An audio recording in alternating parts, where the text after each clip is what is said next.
I, at a pretty young age, decided I wanted to be able to do things on my own. And I now have the language to say that I just know I'm a person who really needs alone time. And for parents, I think you're so right that it is important to realize that sometimes that's just the way your kid is wired, and it doesn't mean anything about whether they love you or want to spend time with you. Sometimes it's just a need that they have. And it definitely was a need that I had, but I didn't have the words for, I love you so much, mom, but I need to go read a book on my own because I'm feeling overwhelmed.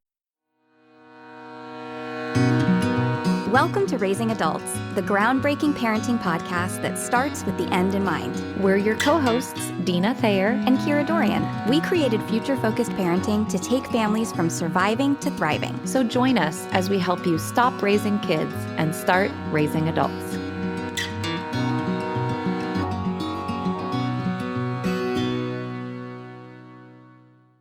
Hey everyone, welcome to another episode of Raising Adults. It's Dina here in the coat closet on my amazing Rubbermaid totes among the Christmas decorations and jackets. It's very cozy in here. And I've got Kira with me, but not with me, over in the laundry room. How are you? I'm good. How are you?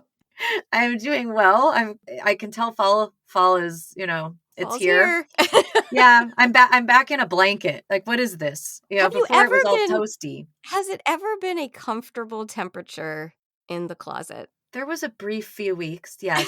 But it was to your point in a recent episode about the unventilated room. I think that's the thing. Whatever it's doing extra in here. It's like really doing it. It's committed. It means it.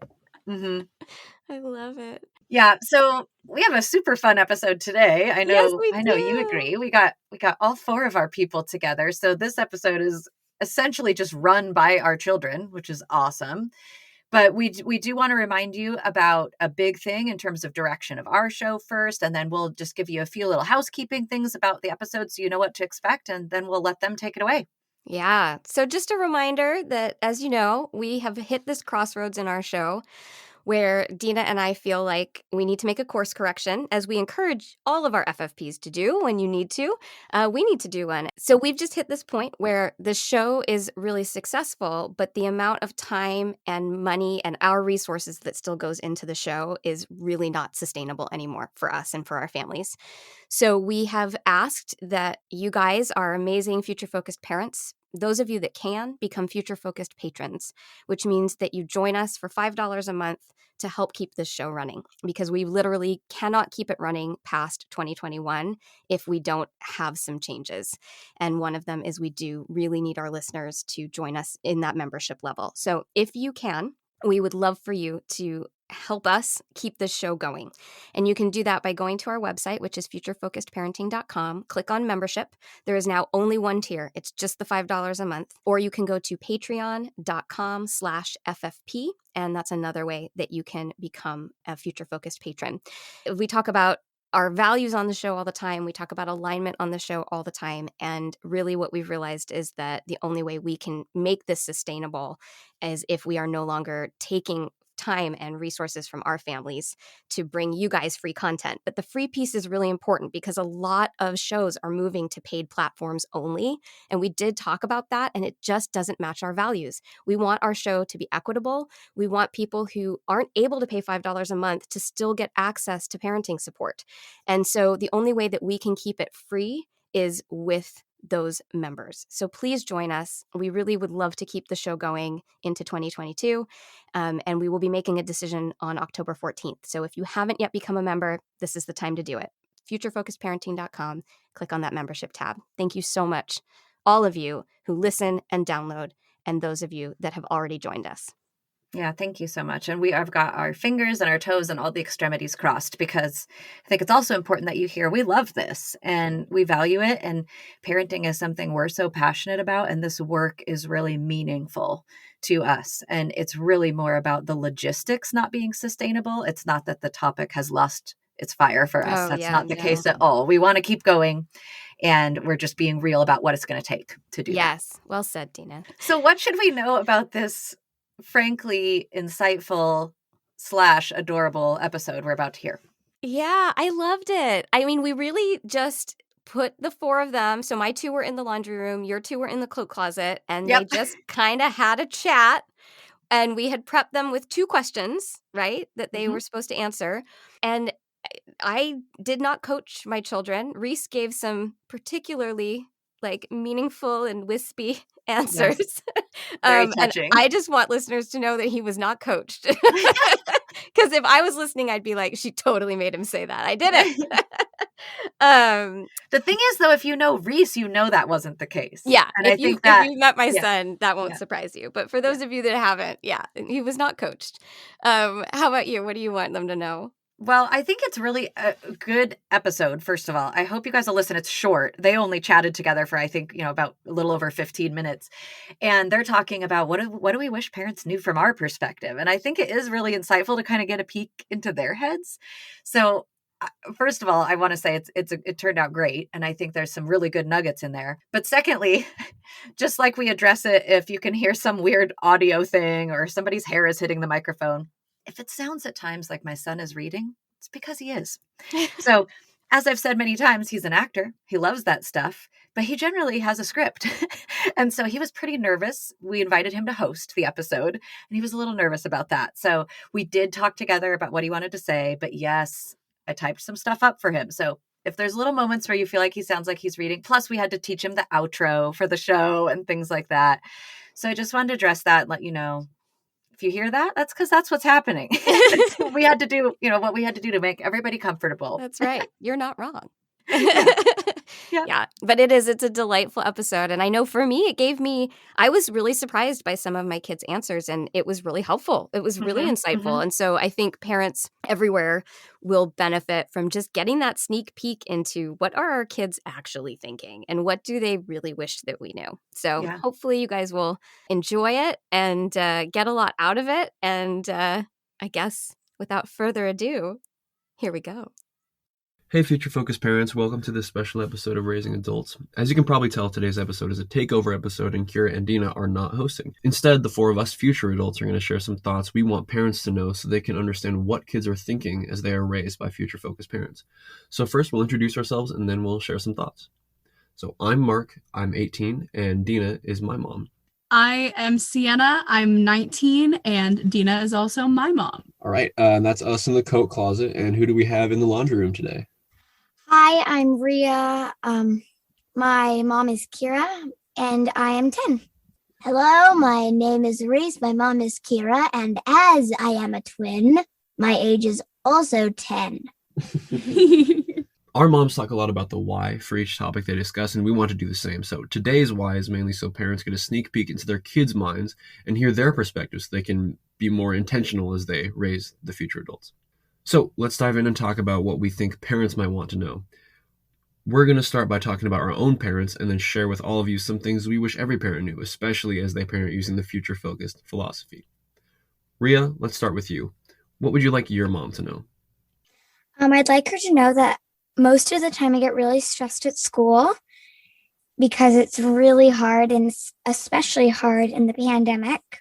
I just want her to know, it's not easy at school.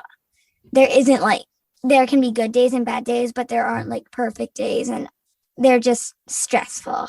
So Ria, why don't you tell us a little bit more about that? Why don't you unpack that a little bit for us to maybe understand a little bit better? So school has been really hard, like I had said, and I get really stressed easily if things are getting harder. And school has just been so different and makes me feel like I need to go to the bathroom and cry because I get really stressed. But yeah, I wish my mom knew that that's the kind of stress that I feel at school. So what do you think that your mom could do more specifically to help you through that? I wish, because she's a great mom, I wish that she could be ready with a hug. Before, she asks what happened at school, when we get home, she gives me a hug and we can talk about it in the hug. That's great. I love that. And Sienna, what about you? I think that I wish my mom knew, and I think that she does based on some of the conversations we've had this year, that I feel like our relationship goes the best, the more that we learn to listen to each other just to know each other better, as opposed to listening to respond or react in a certain way, especially because I'm getting older and we're moving into a different stage of our relationship. I think that our conversations go better when we're just trying to understand each other more, and neither of us are thinking about how we're going to respond or the outcome that we want out of the conversation. How could you unpack that a little bit more? Maybe specifically, what can mom do better, do you think? Yeah, I think for me, it's maybe not even what she could be doing better, because it's more a thing that's already happening that I think is going well and that I kind of want to emphasize, especially as I get older and start making my own decisions that are only mine. I feel like as we talk about that, it goes better when she is asking me questions like, can you just tell me more about that? Or how did you get there? As opposed to questions that seem like reactionary, or like they're trying to deal with how she's going to respond to what's happening.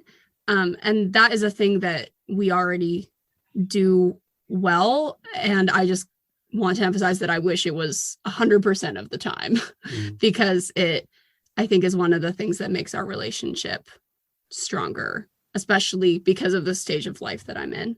I think I'd say that my parents sometimes struggled with their expression of being our parent rather than our friend. While it's definitely important and parents do have to choose to be the parent, especially when their kids are younger, maybe it would be helpful if they didn't say it. Sometimes my mom would say, I need to be your parent right now, not your friend. And I didn't love that. And maybe the distinction between friend and mom isn't even a helpful one, or between friend and parent, because it might be easier to just say, you know, I really care about you, and here is some advice that I could give you for how to better navigate that situation, as opposed to making those things that are different, trying to merge them into like, I'm your friend and I'm your parent. I care about you and I'm also here to help you. And that division between those roles doesn't need to exist at all, especially if you have younger kids. I hadn't thought of it like that. That's great. So I'm going to throw it over to Reese now. What do you want your mom to know? All right. Well, about that. This morning, I sort of had no idea what I was going to say. I waited like 23 minutes and I was like, what am I going to say? She's so great. And then I realized, hey, that could be my thing. What I want my mom to know is that she's being a really good parent so far. Like, our relationship is really good together. And I think she's being a great parent. Sometimes she frets over being a good parent, and if she's parenting well, and I just want to let her know that she is. And I couldn't ask for a better parent. Wow, Reese, thanks for sharing that. That's really special. I know your mom will love hearing that. All right. Does anyone have any other thoughts? Anything they want to unpack a little bit more about their specific thing, or should we move on to the general stuff? I have something to say, following on to Reese, and how she's also very supportive about what we want to do, and she's very supportive of everything we're doing and our goals. She actually, Reese wants to be a movie maker, so she'll sign him up for filmmaking class and do all these things to help. And she's just very supportive and helps her dreams, and she's a very great mom. I feel like I also want to agree with what Ria was just talking about, because we also have a mom that was really great about facilitating what we were interested in. Like, Mark was interested in acting, and pretty much the minute he said that he was like in classes and getting an agent. And the same for me, who tried a lot of different sports before finding the one that I liked. And I felt a lot of support and not a lot of pushing towards what my mom thought would be a good activity, because I ended up landing on things that weren't even things that my mom had ever done. And so I'm grateful that you brought that up, Ria, because it is so important to feel supported by your parents in your activities and the things that you choose and your goals. Thanks, Sina. That's really great. So now we're going to move on to what we wish all parents knew from their kid or teen's perspective. And we're going to start with Reese for this one. What do you wish all parents knew? What I think all parents should know is, I mean, unless they have a tiny little baby who needs a lot of attention, like it's equally as important the kids' health and everything as the parents' health and everything. Mhm. So, like, what I'm basically saying is it's okay to take time for yourself. Like, Yeah, sit down, relax, read a book, that's great. just spend some time for yourself. Mhm. My mom does that sometimes, and sometimes she goes on date nights with my dad, and me and we are perfectly fine with it. So it's you're as important as your kid is. So spend some time for yourself. That's fantastic. That is really great, Reese, actually. I think, yeah, that's amazing. I think like parents should know that it's not, when you become a parent, I think you give up a part of, a lot of your freedom, I think. But that's fantastic. Just it's great to remember that, you're a person too. You need self-care, you need, me time sometimes. That's great. And Ria, what about you? So one is for like couples who have a baby right now, not like a kid. And the other is for people who have kids or teens or, The first one is for the couples with the baby, is that it's really hard sometimes. It's special, but it's also hard helping the baby grow and get better. But it's fun. And even though the diapers are smelly, and you have like all these challenges along the way, you're always going to end up with a great childhood from your kid. So the second one is for adults with kids, teens, kids when they're like, for me, it was when I was starting at the age of 5, maybe. I started wanting to be a bit more independent, and I wanted to spend time alone in my room or read alone. And I want all parents to know it's not because us kids don't love you. It's because we want to be independent sometimes, and we want to learn on our own or figure out things on our own and all the things. Of course, we'd have to check if it was a dangerous science experiment. We'd like to be independent. So, yeah. That's great, Ria. And I want to talk about that more because I totally had the same experience. My mom could definitely validate that. I, at a pretty young age, decided I wanted to be able to do things on my own. And I now have the language to say that I just know I'm a person who really needs alone time. And for parents, I think you're so right that it is important to realize that sometimes that's just the way your kid is wired, and it doesn't mean anything about whether they love you or want to spend time with you. Sometimes it's just a need that they have. And it definitely was a need that I had, but I didn't have the words for, I love you so much, Mom, but I need to go read a book on my own because I'm feeling overwhelmed. Mm-hmm. I can say that now, but at the time, I totally agree that it would have been helpful to kind of have that awareness of this is just what Sienna needs and how she's wired. And that doesn't mean anything about whether she wants to spend time with the family. She just has different needs. So thank you for bringing that up. That's great. And I think what I would say to that, or I guess on the topic of general knowledge for parents, is that your kids are smarter than you think they are. And it's important to not let them know all the time, like, hey, I'm your parent. I know more than you, even if they do need to go to bed, even if they do need to brush their teeth, even if they do need to do the dishes, make sure to let them know like that their feelings are valid, even if they're in the wrong, And I'm going to throw it to Sienna for the last thing. Kind of going off maybe what Mark said in a way, the general advice that I would want to give to parents is that your kids are listening a lot more than you might think that they are. And that's not just the things that you say, but that's about things that you have said as behaviors that you do all the time, or ways that you treat your kids, or ways that you talk about them, frankly, behind their backs. I would just want to encourage parents to be really aware of the way that they behave around their kids and the way that they talk to and about their kids, because I know that in my own life, there were things that my mom was saying, not even with her words, or that my dad was saying, but not explicitly, that ended up being things that I carried with me that they might not have even known about. And that's just because as a parent, I'm sure it's hard to maybe understand the depth of how wise and perceptive your kids can be. And that is just something that I've been thinking a lot about recently, especially as I think of when I have kids. I just want to be really careful about the messages that I'm giving them, even not with just my words, if that makes sense.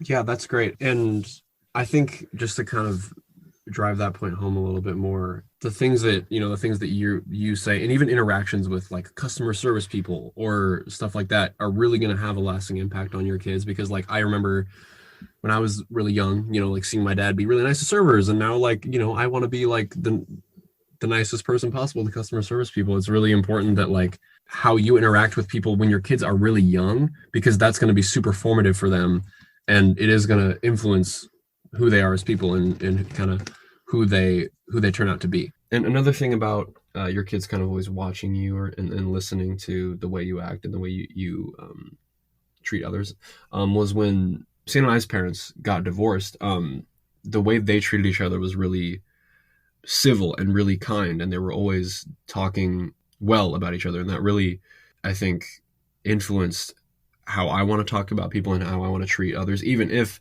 there is some strange circumstances, it's always important to be kind to people, and my parents did a great job of showing me how to do that. Sienna, anything else to say? Okay. All right, we hope this has been helpful to you parents to get a glimpse into what your own future adults might be thinking, and we hope by hearing our perspective you can gain insight that helps you raise your adults. And we want to thank you for checking out our Takeover episode, and don't forget to follow the show on your favorite podcast platform. Our moms look forward to being back with you next week.